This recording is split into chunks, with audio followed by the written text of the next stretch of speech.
रागादिरोगान् सततानुषक्तान् अशेषकाय प्रसृतान् शेषान् औत्सुक्यमोहारतिदां जघान यो पूर्ववैद्याय नमोऽस्तु तस्मै।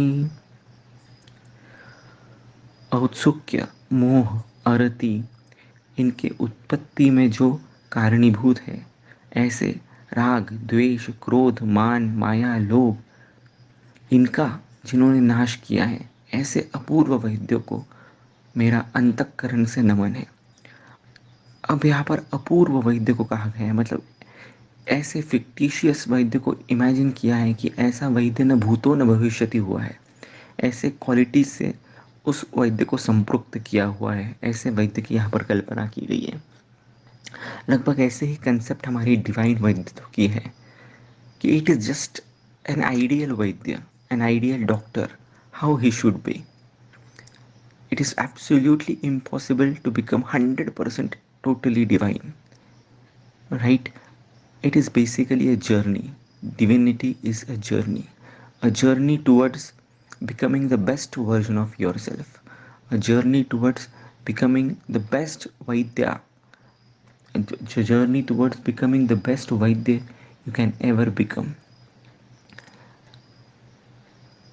right? So, this is what it is all about. Now, the most important thing today we are going to discuss is about Parayan. Parayan is one of the compulsory tasks in Divine Vaidyatva. You have to do it, there is no excuse for it. Why Parayan is important, first of all? See, Sushrut in Sutrasthan 4th Adhyay says that वाक् सौष्ठवे अर्थविज्ञाने प्रागल्भे कर्मणैपुणे तदभ्यासे च सिद्धौ च यति तद्ध्यायन अन्तगाः.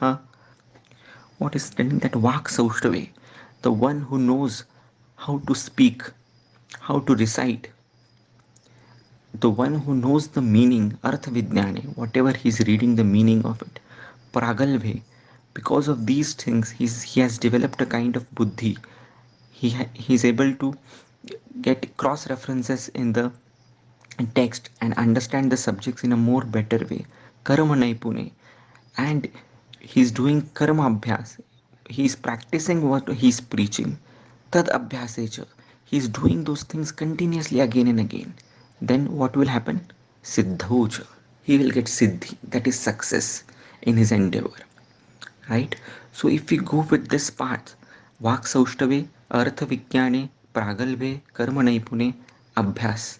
These five things, if we follow in our life in relation to Samhitas, then there is sure short siddhi, sure short success.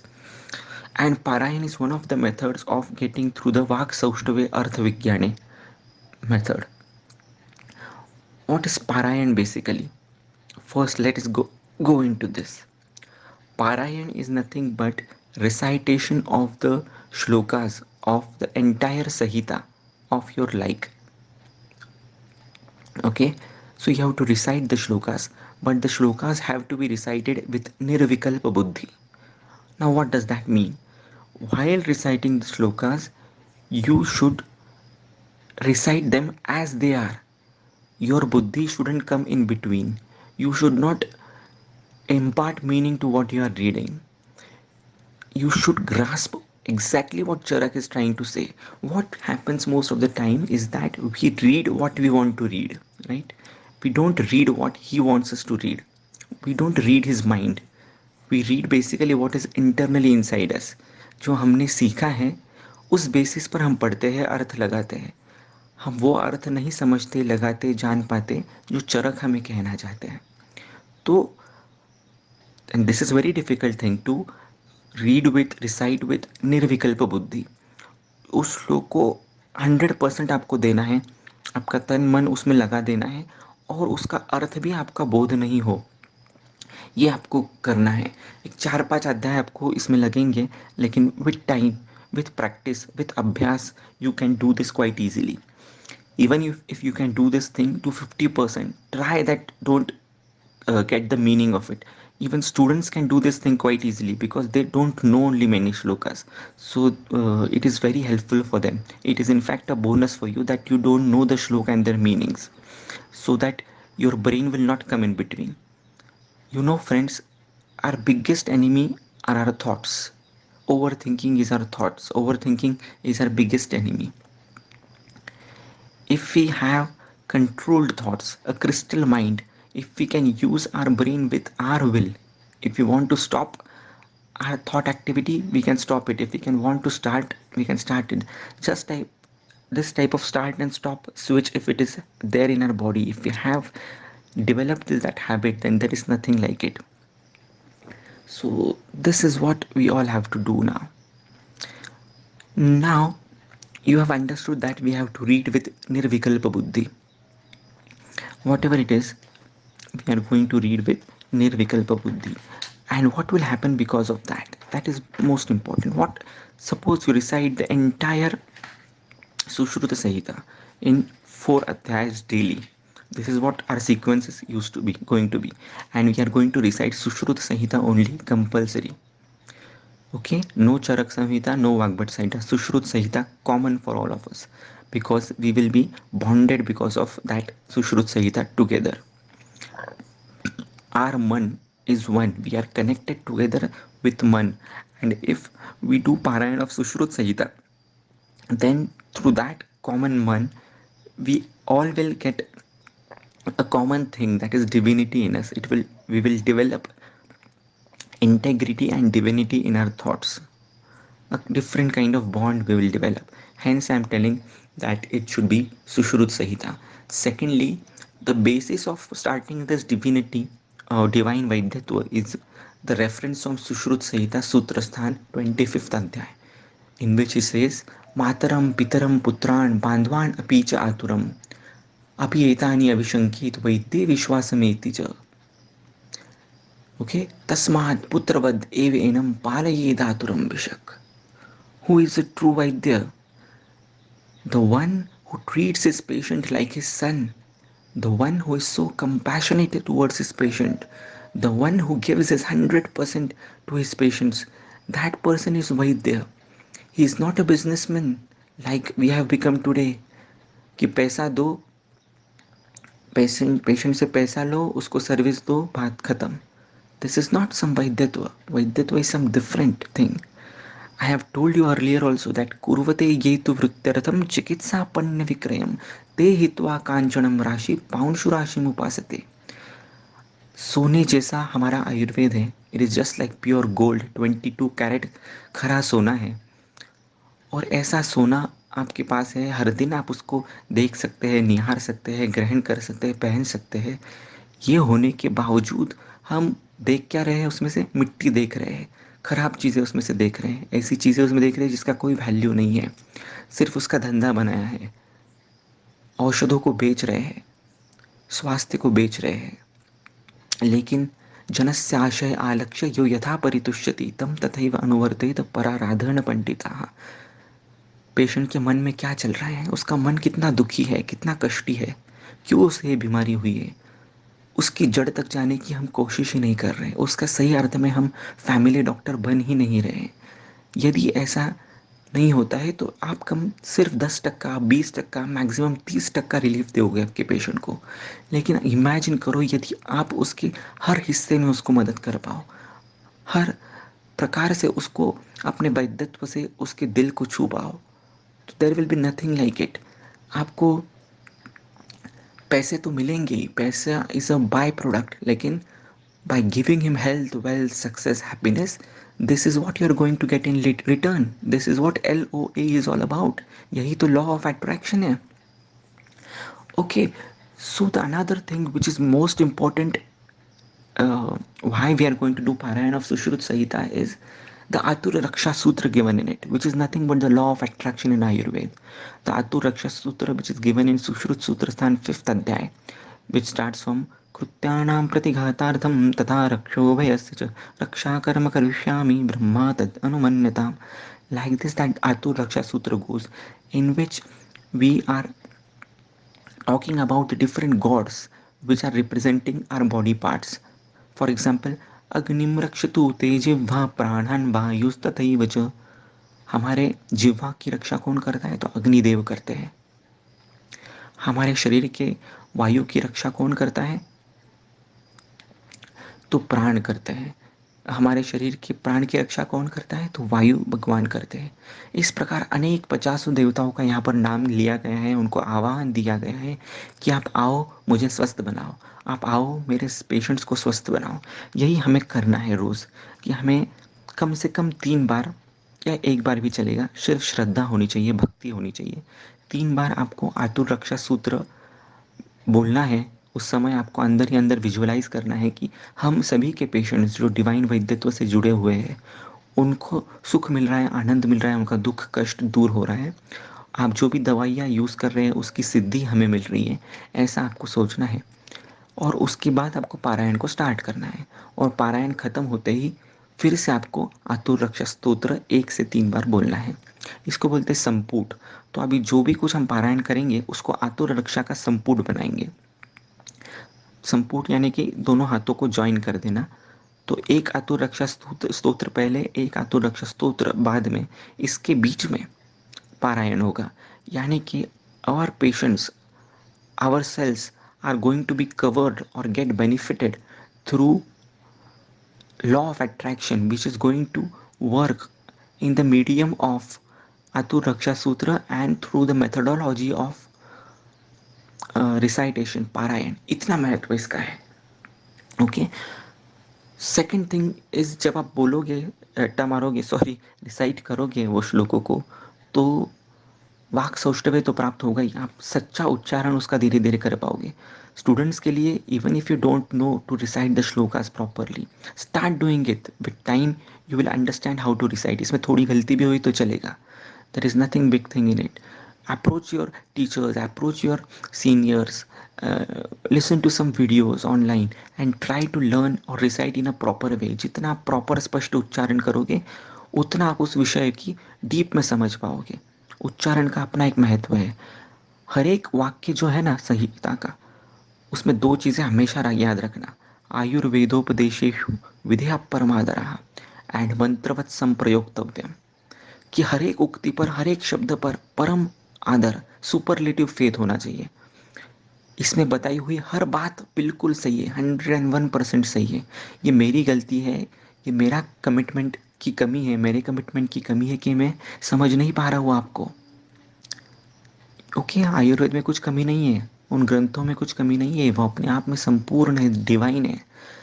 यह हमारा राग, द्वेष, क्रोध, मान, माया, लोभ, lack of confidence, lack of self respect, lack of the ability to learn, lack of the ability to understand, ये सब चीज़ें हमारे में हैं। इसकी वजह से रजो और तमोगुणों का आवरण हो चुका है। इसलिए हम ज्ञान को जैसा है वैसा ग्रहण नहीं कर पा रहे। बुद्धिम समम ही पश्यति, जो जैसा है उसको वैसा देख पाना, जिसे जैन दर्शन में सम्यक ज्ञान कहा गया है। जो चीज़ जैसी है, जैसा चरक कह रहे हैं, जैसा सुश्रुत कह रहे हैं, वैसा का वैसा हमारा फीडिंग हो जाना निर्विकल्प बुद्धि के द्वारा, उसे ही तो ये रीडिंग करना कहते हैं, उसे ही तो सच मायने में पारायण कहते हैं। और जब आप ऐसा करोगे, you will feel, you will experience that Charak और सुश्रुत आपके कंधे पर आकर बैठते हैं। Literally you will start feeling that they are with you all the time, क्योंकि आपने उससे ऐसा कनेक्शन बना लिया है, एक दोस्त बना लिया है आपने। आयुर्वेद में कहा गया है कि शब्द नित्य है, यानी कि क्या? शब्द हरदम इस ब्रह्मांड में है। जो भी चरक सुश्रुत वाग्भट ने कहा है वो हमेशा घूम रहा है। सिर्फ आपको अपने बॉडी को फाइन ट्यून करना है। आपका जो रेडियो है, जो अभी 98.9 पे चल रहा है, उसको फाइन ट्यून करके 98.3 पे लेके आना है, तो आपको शब्द सुनाई देंगे। You will literally here the voices. और ये हेलुसिनेशन की बात नहीं कर रहा हूँ मैं। सुनाई देना, इसका क्या मतलब है? कि आइडिया सूझना। जो चरक सुश्रुत वाग्भट आपसे करवाना चाहते हैं, वो चीज़ें आपको थॉट्स के रूप में सुनाई देगी और आप उस चीज़ को इम्प्लीमेंट कर पाओगे, जिससे ना ही आपका भला होगा, आपकी विद्यार्थी का भला होगा और पूरे विश्व का भला होगा। ऐसी ताकत पारायण में है। इतनी अद्भुत चीज़ पारायण है। And it is not at all difficult, every one can do it. Only thing necessary is अभ्यास, कंटिन्यूटी ऑफ डूइंग इट। दूसरा इंपॉर्टेंट चीज़ इसमें है कि हर एक शब्द जो रहता है ना, हर एक अक्षर जो रहता है वो अपने आप में डिवाइन है संस्कृत का। एक एक्सपेरिमेंट हुआ बीच में, एक साइंटिस्ट ने अलग अलग शेप्स बनाए, जो हमारी माहेश्वरी सूत्र है ना, अ ई यू न रूल रू क, तो उस शेप में, यानी कि जो संस्कृत के मूलाक्षर है उस शेप में पाइप्स लेकर, वो बड़े बड़े पाइप्स लेकर वो शेप उन्होंने बनाया और ओपन एंडेड बनाया उसको। सपोज अ बनाया है तो अ का जो एक एंड है वो ओपन है और दूसरा जो एंड है वो भी ओपन है। सपोज ई बनाया है पाइप से, तो ई का एक एंड ओपन है, दूसरा एंड भी ओपन है। और ए बी सी डी को भी उसी शेप में बनाया पाइप्स का सहारा लेकर। ए का एक एंड ओपन है, दूसरा एंड ओपन है। अब उन्होंने क्या किया कि एक ओपन एंड से हवा फूकी, राइट। वो हवा फूकने के बाद दूसरे एंड से वो हवा चली आई। दूसरे एंड से जब हवा चली आई तो जो अक्षर था वैसा आवाज़ बाहर निकला। अ था तो अ निकला, ऊ था तो ऊ निकला, क था तो क निकला। Fantastic isn't it. लेकिन ऐसा जब एबीसीडी के साथ किया तो वैसा बिल्कुल ही नहीं हुआ। जैसी हवा गई वैसी की वैसी बाहर निकल गई बिना किसी आवाज़ के। So just imagine what this words are. ये शब्द क्या है, कितनी पावर है इनमें। सिर्फ संस्कृत के उच्चारण मात्र से आपके जन्मों जन्म के पाप मिटते हैं। Have you ever imagine that? जी हाँ, ये होता है दोस्तों। सिर्फ संस्कृत का उच्चारण करने मात्र से, श्लोकों को उच्चारण करने से आप प्राणायाम करते हो, ये सोचा है कभी आपने? जो श्लोक हम बोलते हैं, अथात आयुष काम्यम अध्यायम व्याख्यास्यामः, तो जब हम विसर्ग का उच्चारण करते हैं पूरी तरह से व्याख्यास्यामः, तो अंदर ही अंदर हम कपालभाति कर रहे होते हैं। जब हम स्पष्ट उच्चारण करते हैं तो अंदर ही अंदर हम परावाणी और वैखरी वाणी को स्टिमुलेट करते रहते हैं। हमारा मणिपुर चक्र, जो पैशन का चक्र है, वो एक्टिवेट होता है। हमारी वैखरी वाणी जो अग्नि को रिप्रेजेंट करती है वो शुद्ध होती है। तो जैसा हम सोचने लगते हैं, जो हम चाहने लगते हैं वो हम पाने लगते हैं, वो हम बोलने लगते हैं, वो लोग समझने लगते हैं। ओके। कौन सी बात कब कहा कैसे कही जाती है, इसका सलीका हो तो हर बात सुनी जाती है। हम वो सिद्धि प्राप्त कर लेते हैं, वाक सिद्धि की, हमारी बात बिल्कुल सामने वाले के मन में घर कर जाती है। We start exactly speaking what the other person wants, without compromising on what we want. उसके तरीके से हमारी ही बात हम उसको पहुंचा पाते हैं। And this is such a big thing, this can happen with the help of पारायण। Okay, so I think I have convinced you enough why parayan is should to be done. Now, how parayan is to be done? Very important. After getting up, Brahma Murti, you are waking up. If not, at least you are getting up before sunrise. That I'm presuming. After getting up, doing certain daily course of yours, you have to sit in Kuber Mudra facing the east direction. Kuber मुद्रा ये संकल्प की मुद्रा है। आपको जो भी चाहिए वो इस कुबेर मुद्रा से सिद्ध होता है, बशर्ते कि वो चीज़ डिवाइन हो। इट्स इज़ नॉट स्वार्थी, वो निस्वार्थ चीज़ हो। जैसे मैंने संकल्प किया है कि मुझे 3 साल में, आज से 3 साल लेकर मुझे 10,000 वैद्यों को एम्पावर करना है। उन्हें अपने निगेटिव जोन से बाहर निकाल कर आयुर्वेद का सच्चा अमृत चखाना है, ताकि वो हेल्थ, वेल्थ, सक्सेस, हैप्पीनेस खुद को भी प्राप्त करा सके और दूसरों को भी प्राप्त करा सके। ये मेरा मिशन है। तो ये मिशन स्वार्थी है क्या? तो कुछ हद तक डेफिनेटली है, लेकिन मेजॉरिटी ये निस्वार्थ मिशन है। ठीक उसी तरह आपको भी ऐसा आइडेंटिफाई करना है कि आपका मिशन क्या है आज से 3 साल को लेकर। 3 साल ही क्यों बोला है, इसके पीछे अलग रीज़न है, उसके बाद में आएंगे। लेकिन 3 साल आपको आज से 2023 में देखना है कि आप अपने आप को कहाँ देख रहे हैं। ऐसा कौन सी चीज़ है जो आप समाज को देना चाह रहे हैं, ऐसी कौन सी चीज़ है जो आप निरंतर करोगे तो आप एक विशिष्ट आउटकम तक पहुंचना चाहते हो, टेंजिबल मोटिवेशन। मैंने कहा था ना कल कि ऐसी कौन सी चीज़ है जो आप एक्शन प्लान उसमें डालकर एक पर्टिकुलर आउटकम तक आना चाहते हो।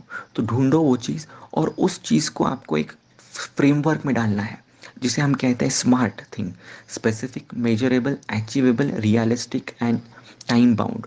तो इस प्रकार से उस वाक्य को फॉर्म करना है, जो स्पेसिफिक भी होगा, मेजरेबल भी होगा, अचीवेबल भी होगा। कोई इम्पॉसिबल टास्क आपको नहीं डाल देना है। रियलिस्टिक भी होगा, इट इज़ पॉसिबल, और टाइम बाउंड भी होना है। ऐसे आपको चीज़ होनी चाहिए। It should square you a little and excite you a lot. Okay, जैसे भी मैंने क्या किया है कि 10,000 वैद्य तक मुझे पहुंचना है। मैंने ऐसे बोला ही नहीं कि मैं 1 लाख वैद्य तक पहुंचना चाहता हूँ, because it is practically impossible. शायद मैं पहुंच भी जाऊँ, आज सोशल मीडिया का ज़माना है, शायद मैं पहुंच भी सकता हूँ, लेकिन 10,000 मुझे अंदर से लगता है, माई इंट्यूशन सेज, माई इंस्टिंक्ट सेज कि मैं वहाँ तक पहुँच सकता हूँ। ओके, मेरा माइंड क्या बोलता है कि तू हार्डली 500 या 5,000 लोगों तक ही जा पाएगा मैक्सिमम। सो मैंने उसको थोड़ा एक स्टेप बढ़ा लिया है, एक्स्ट्रा स्ट्रेच किया है खुद को कि भले ही मेरा माइंड ऐसा बोल रहा है, लेकिन I have to push myself to 10,000 by the. So the goal should excite you more and scare you a little. So ऐसा आपका मिशन होना चाहिए कि आपको उसमें एक्साइटमेंट मिलना चाहिए। You should imagine what kind of happiness and bliss you are getting out of it. So ऐसा आप कुछ भी वाक्य बनाओ। जैसे मेरा वाक्य बताता हूँ कि 31 दिसंबर 2020 तक शाम को 4 बजे मैंने 10,000 वैद्यों को एक बहुत ही अनूठे तरीके से आयुर्वेद के प्रति श्रद्धा निर्माण कर आयु हेल्थ वेल्थ सक्सेस हैप्पीनेस के डोरवेज उनके लाइफ में ओपन किए हैं। और इनका फीडबैक्स मुझे वैद्यों से मिल रहा है, जिसकी वजह से मैं अत्यंत प्रसन्न हो रहा हूँ। सो प्रेजेंट कंटिन्यूस टेंस में आपको आपका ऐसा कोई भी संकल्प लेना है, 11 बार उसको मन ही मन में मंत्र की तरह जपना है, रटना है, और उसके बाद आपको पारायण को शुरुआत करनी है। ओके, सो ईस्ट पूर्व दिशा में आप बैठे हो, कुबेर मुद्रा में आप बैठे हो, सीधा बैठे हो, एकदम स्ट्रेट बैठे हो। फिर आपने ये संकल्प जो है स्पेसिफिक शब्दों में आपने बनाया है, अंदर ही अंदर आप उसको रट रहे हो, और उसके बाद आप पारायण को शुरुआत करते हैं। तो पारायण आपको सुश्रुत संहिता का ही करना है। एग्जाम्पल बताता हूँ। सुश्रुत संहिता सूत्र स्थानम अथा तो प्रथमोध्याय अथा तो वेदोत्पत्तिम अध्यायम व्याख्यास्यामः यथोवाच भगवान धन्वंतरि अथा खलु भगवंतरम। इस प्रकार उसकी शुरुआत होती है। ऐसा आपको पूरा एंड तक चले जाना है। सिर्फ श्लोक पढ़ना है, उसका मीनिंग पढ़ना नहीं है, टीका पढ़नी नहीं है, कुछ भी नहीं पढ़ना है। उसका अर्थ जो है वो आपको लगाना नहीं है, निर्विकल्प बुद्धि से जैसा सुश्रुत चाहते हैं बताना वो लेने की कोशिश करना है। और लास्ट में आता है इति सुश्रुत संहितायां सूत्र स्थाने शिष्योपनीय नाम द्वितीयोध्याय। इस प्रकार से आपको हर एक अध्याय करते जाना है। हार्डली 20-25 मिनट्स लगेंगे आपको रोज़ चारों अध्याय पढ़ने के लिए। Okay, so I think all of you are enough motivated. You have got the entire concept of Parayan is start it from today, or best thing is that start it from the 21st. 21st is the best tithi, 21st July to start Parayan.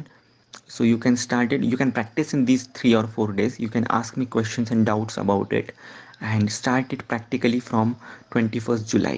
And let's complete it totally by 28 days, by 30 days from then.